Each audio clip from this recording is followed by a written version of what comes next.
Ketika Allah karuniakan kita nikmat oleh Allah Subhanahu wa taala, janganlah simpan nikmat itu di dalam kalbu. Jangan simpan di dalam kalbu. Saya melihat saudara-saudara kita kaum muslimin yang di Arab Saudi, Pak. Subhanallah, mobilnya mahal, kendaraannya mahal, diparkir di pinggir jalan. Kalau kita mobil tak mahal, Pak, sudah dibungkus di dalam pagar, tidak boleh lecet sedikit pun. Ya. Dan memang orang Arab itu terkenal dunia tidak di hatinya. Ya sudah. Tak gantung dia punya spion, tidak ada masalah. Yang penting lari. Kalau kita kan kadang-kadang dibungkus mobilnya, jalan kaki pergi ke masjid hujan-hujan. Nah, ini. Subhanallah, ini orang dikasih kendaraan bukan dipakai, justru dia yang siksa dirinya dengan kendaraannya. Ini tipikalnya orang Indonesia ini. Ya. Kadang-kadang Allah berikan sesuatu itu tidak untuk kita nikmati. Ya. Padahal takdir kita ketika Allah berikan kita kenikmatan di dunia ini, sebenarnya dengan cara itu kita semakin tunduk di hadapan Allah Subhanahu wa taala. Semakin tinggi nikmat yang Allah berikan kepada kita, semakin banyak manfaatnya kepada orang lain. Kalau ada orang diberikan kekayaan oleh Allah, maka sebenarnya Allah berkehendak agar supaya kekayaannya itu bisa dinikmati oleh sebanyak mungkin manusia. Kalau ada orang yang diberikan oleh Allah jabatan, lantas dengan jabatannya itu dia bisa melakukan sesuatu yang lebih besar ketimbang dia tidak jadi pejabat, maka sebenarnya Allah berkehendak dia bisa memberikan maslahat yang lebih banyak kepada orang lain. Maka pada saat itu sebenarnya dia mentasbihkan dirinya sebagai orang-orang yang tawadu, memerhatikan orang lain. Ceramah agama yang akan disampaikan oleh Al-Ustadz Kiai Haji Muhammad Duana Said SAG MA. Kepada beliau dengan hormat kami persilahkan.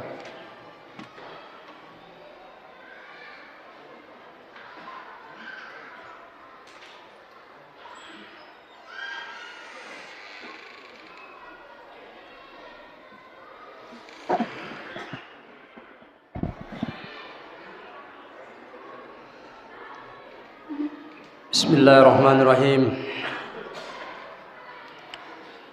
Assalamualaikum warahmatullahi wabarakatuh.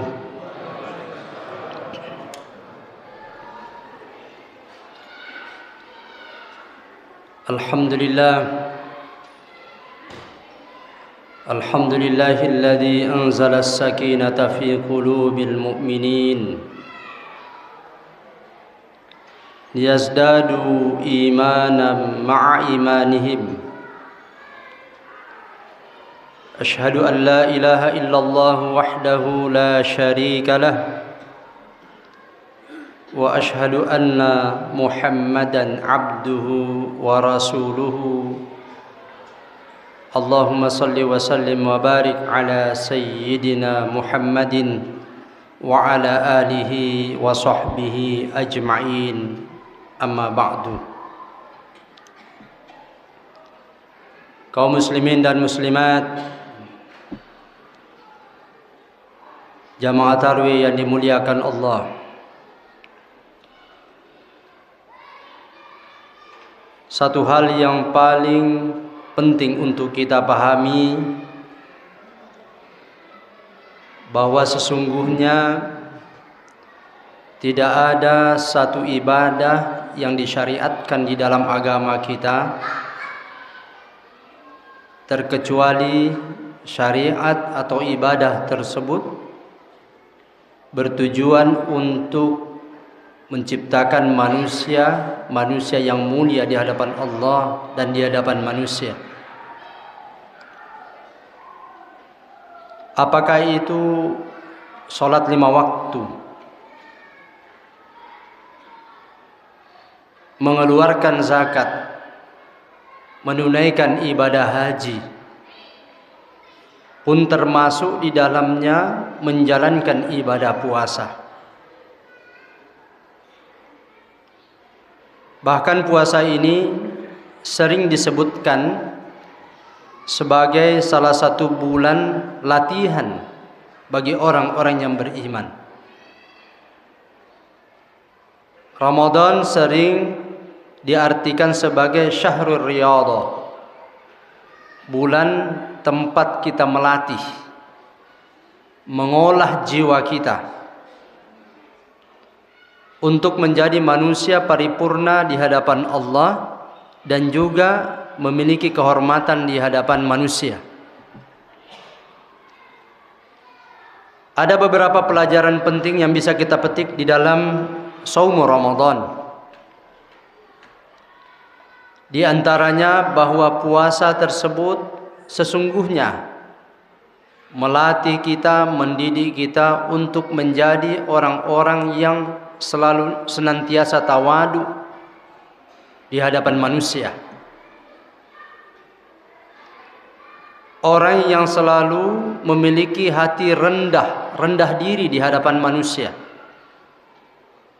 Tidak menyombongkan diri, tidak membanggakan diri dengan sesuatu yang Allah karuniakan kepadanya. Coba kita lihat bagaimana ketika kita berpuasa. Di saat kita berlapar-lapar di siang hari dan juga menahan dahaga, kita tidak mampu berbuat apa-apa di hadapan Allah Subhanahu wa taala. Disyariatkannya puasa seakan-akan ini ada kesamaan antara siapapun. Tidak ada bedanya antara orang yang makan sahurnya lebih bergizi daripada yang sekedar makan nasi dan ikan kering. Tidak mentang-mentang makannya lebih enak, lebih bergizi, kemudian puasanya lebih kuat. Di hadapan Allah Subhanahu wa taala insyaallah kita sama sebagai makhluk-makhluk yang tanpa mampu berbuat apa-apa kecuali karena hanya pertolongan Allah Subhanahu wa taala. Kenapa manusia dituntun untuk menjadi pribadi yang tawadu? Karena hakikat penciptaan manusia adalah dari sesuatu yang sangat hina. Kalau seandainya ovum yang bertemu dengan sperma ayah kita, ovumnya ibu kita, sperma ayah kita, kemudian disajikan di hadapan kita, maka tidak ada orang yang mau menyentuhnya karena begitu jijiknya. Jijik. Ya. Manusia tercipta dari segumpal darah, dari cairan yang kemudian dipertemukan oleh Allah Subhanahu wa taala, lantas dia terlahir di muka bumi ini menjadi manusia. Dan lahirnya pun jamaah sekalian, dia tidak lahir dengan sendiri. Dia datang ke rumah sakit, dia datang ke puskesmas, minta tolong kepada bidan dokter. Lahirnya dalam keadaan ditolong oleh manusia. Sebab belum pernah kita temukan ada bayi lahir dengan sendirinya.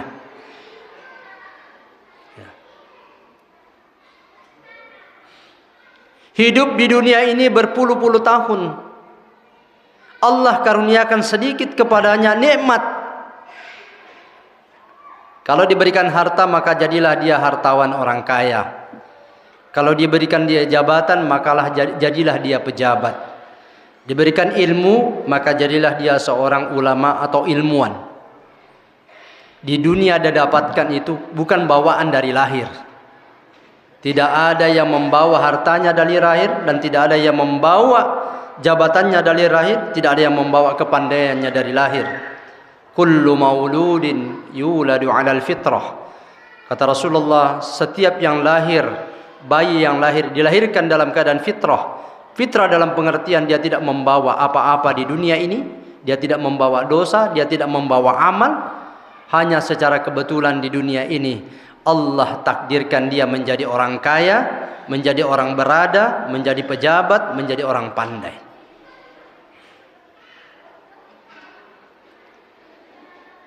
Tetapi apa yang Allah berikan kepada kita ini sifatnya sementara. Harta, bagaimanapun banyaknya harta kita, Kalau bukan kita yang meninggalkan harta itu, harta yang meninggalkan kita. Bagi orang tuaku yang barangkali usianya 60-an, 70-an, tahu siapa orang yang pernah kaya di Kolaka era tahun 80-an. Itu sudah hilang, muncullah orang yang kaya di tahun 90-an. Era 2000-an, era sekarang. Kalau istilahnya saya, setiap masa ada orangnya dan setiap orang ada masanya. Kita ini berada karena memang mungkin berada di zaman yang tepat, di momentum yang tepat. Kaya karena momentumnya Allah berikan kita di puncak, tapi pasti ada puncaknya. Kita mendengar baru-baru ini ada sebuah perusahaan tekstil terbesar di Indonesia yang karyawannya puluhan ribu, yang sudah beroperasi di negeri ini selama 60 tahun lamanya. Kita kadang-kadang kalau melihat orang kaya seperti itu yang asetnya sudah sampai ratusan triliun, Pak, orang Kolaka bilang, biar 7 turunan tidak habis. Tapi Allah berkata lain, tidak ada yang abadi di dunia ini. Saya selalu berkelakar, yang abadi itu hanya di jalan abadi. Ya, orang kalau sudah diantar ke jalan abadi, dikuburkan abadi di sana. Tapi kalau masih di jalan alam Mekongga, belum abadi. Setiap orang ada masanya, setiap masa ada orangnya. Ya mungkin dia kaya pada saat dia kuat, belum ada kompetitornya, belum ada saingannya. Silih berganti. Kalaupun seseorang itu tetap kekal kekayaannya, tinggal kekayaan itu, berapa lama dia nikmati kekayaan itu? 70 tahun. Kira-kira kalau umur kita sudah 90 tahun naik mobil paling mahal, seperti mobilnya ASR 7 miliar harganya. Orang umurnya 90 tahun, Pak, dikasih mau naik mobil 7 miliar, sama rasanya PT-PT. Mungkin dia bilang kasih mati AC-nya itu, dingin sekali. Makanya biasanya problemnya di masjid itu, masjidnya sudah dingin, orang tuanya yang tidak tahan dingin. Ini AC yang berdiri juga jadi masalah buat orang tua ini. Ya. Tapi namanya masjid, Pak, karena di sini adalah milik umat, semuanya bisa interupsi. Bisa interupsi. Saya dingin, dikurangi dinginnya. Yang lain panas, ditambah dinginnya. Pokoknya yang bertahan, yang dingin pakai jaket, yang tidak ya di luar di teras. Yang penting jamaah jalan.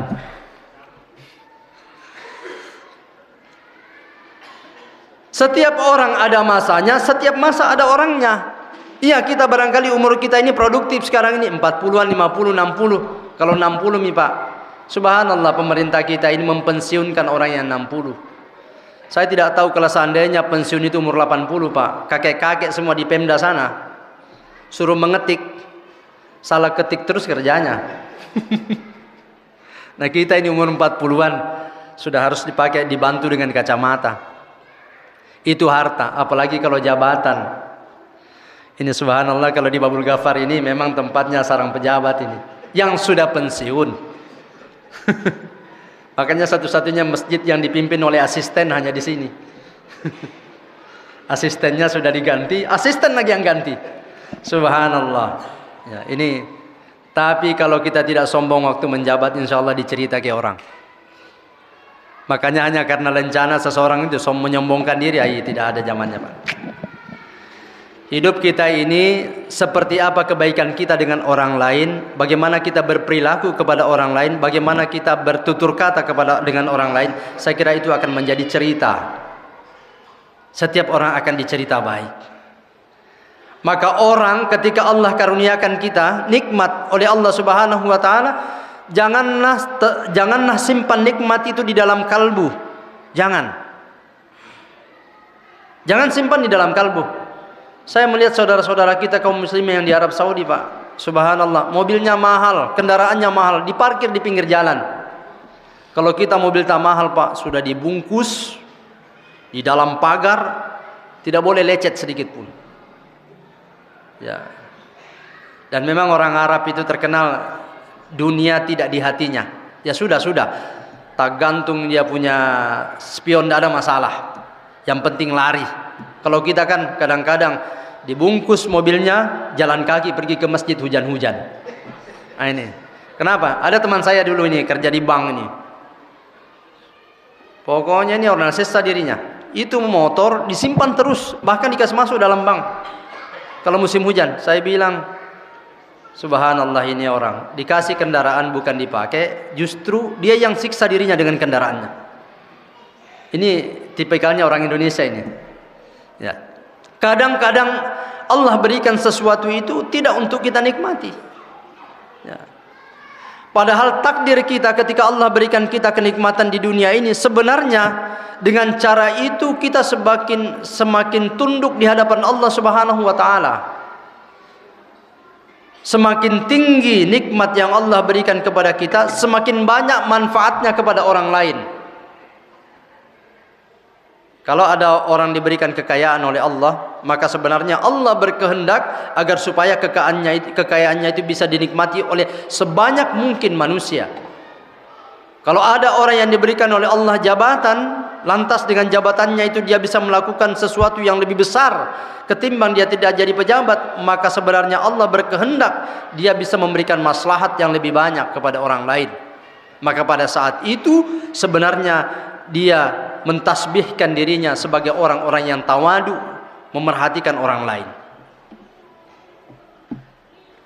Karena kalau kita meninggal dunia, Pak, suka atau tidak suka, kita pun ditolong oleh orang lain.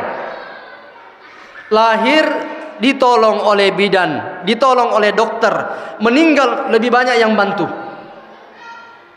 Kalau ada yang meninggal di rumah kita, banyak sekali yang datang bertakziah, mau mengantar kita ke kuburan. Tidak ada orang meninggal dunia dia jalan sendiri pergi ke kuburan.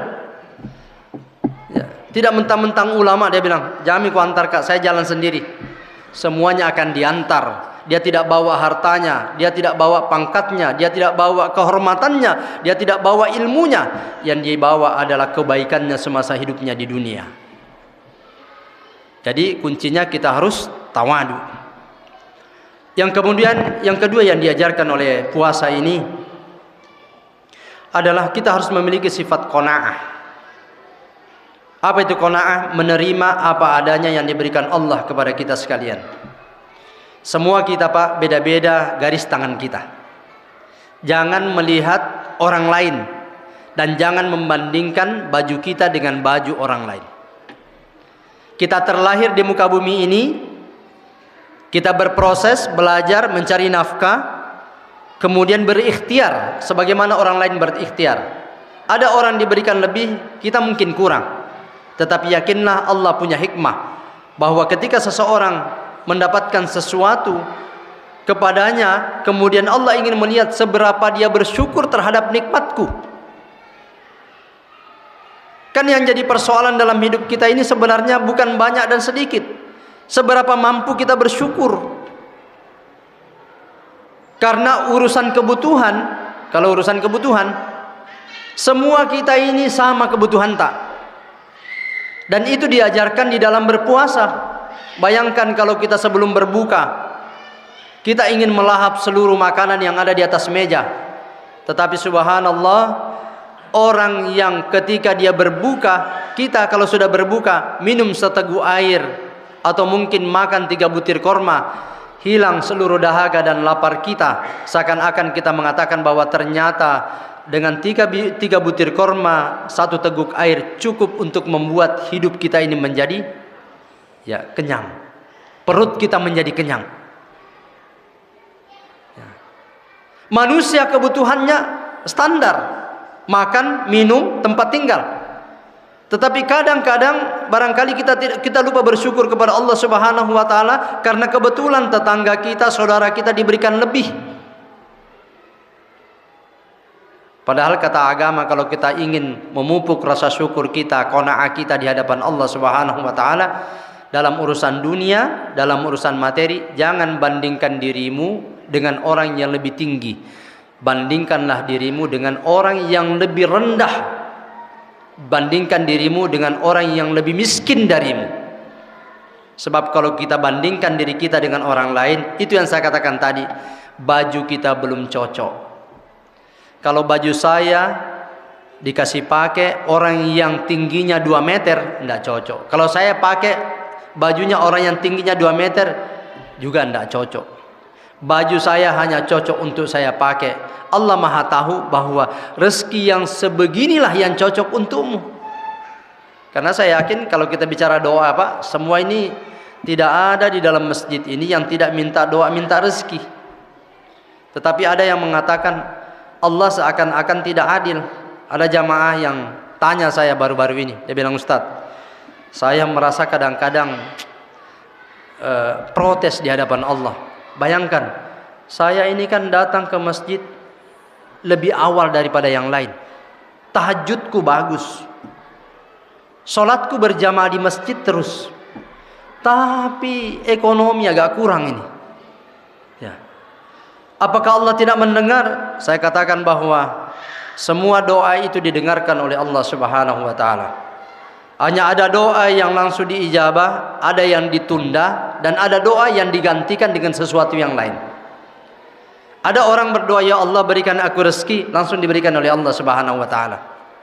Ada orang, ya Allah berikan aku rezeki, tidak diberikan sekarang, tetapi kelak di akhirat. Ya.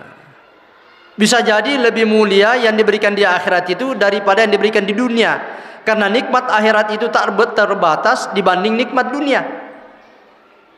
Iya, memang kalau kita lihat di dunia secara kasat mata, tetapi saya yakin dan percaya orang yang diberikan nikmat banyak pun di dunia ini sudah pasti juga punya banyak keluhan. Mengeluh juga. Banyak keluhan. Karena di dunia ini memang tempatnya berkeluh kesah. Orang kaya mengeluh.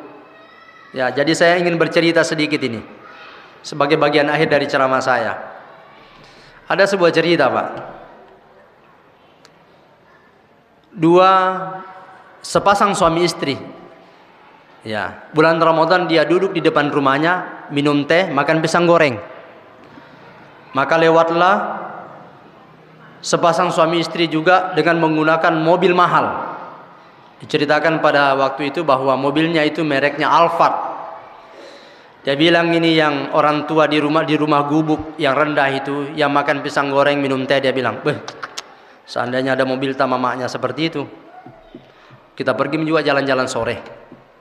Dia bilang, "Betul juga Bapak, tapi mau dia apa ya, begini takdir kita, seorang petani yang kita bisa nikmati begini, Ji, duduk depan rumah makan pisang goreng, minum teh panas."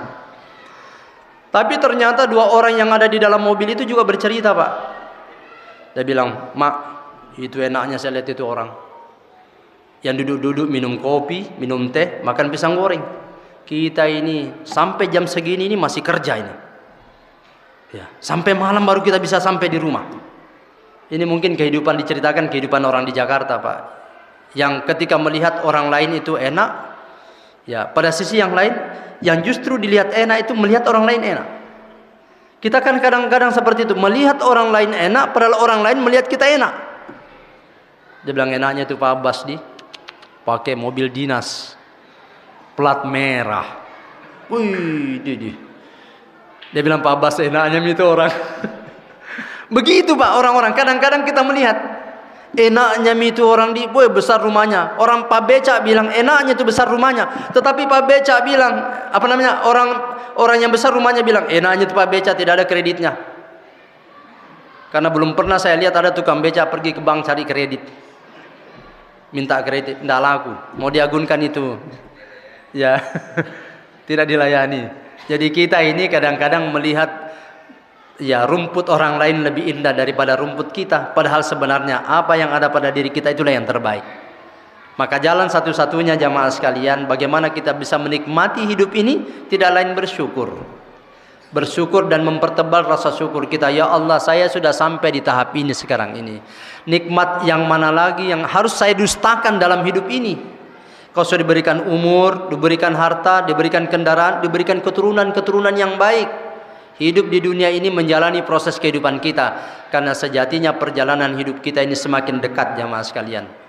Suka atau tidak suka, seluruh nikmat yang Allah berikan tadi buat kita, kita akan tinggalkan. Dan tidak ada seorang pun yang akan membawa nikmat duniawinya untuk kehidupan akhiratnya di alam barzah. Ini sebagian pesan daripada ibadah puasa yang kita jalankan, mudah-mudahan bisa kita maknai, karena berpuasa kita belajar memahami dan juga ya menginsafi berbagai hal yang terjadi pada diri kita, bahwa hikmah yang terbaik yang harus kita lihat bahwa sesungguhnya puasa itu mengajarkan kita untuk semakin tawadu, semakin rendah diri, tidak menyombongkan diri, menganggap bahwa manusia yang lain adalah saudara dan sahabat kita, tidak ada yang lebih tinggi di antara kita kecuali karena takwanya di hadapan Allah. Dan yang kedua adalah bagaimana kita bersyukur, memupuk rasa qanaah kita menerima apa adanya yang Allah berikan kepada kita. Dan nikmat yang terbesar, kata para ulama kita, dari semua nikmat yang diberikan Allah kepada kita sekalian, selain daripada nikmat iman, adalah nikmat kesehatan. Kalau kita sudah sehat dan ada iman, insya Allah ibadah bisa kita jalankan. Tetapi ada orang diberikan dia iman tetapi tidak diberikan kesehatan. Ada orang diberikan kesehatan, diberikan harta, namun tidak diberikan iman. Ini adalah bukan orang yang mendapatkan rahmat dari Allah Subhanahu wa taala. Semoga Allah senantiasa menuntun dan memberikan kekuatan kepada kita sekalian untuk bisa melaksanakan ibadah Ramadan kita sesempurna mungkin. Subhanakallahumma wa bihamdika asyhadu an la ilaha illa anta astaghfiruka wa atubu ilaik. Wallahul hadi ila daril mu'minin. Wassalamualaikum warahmatullahi wabarakatuh.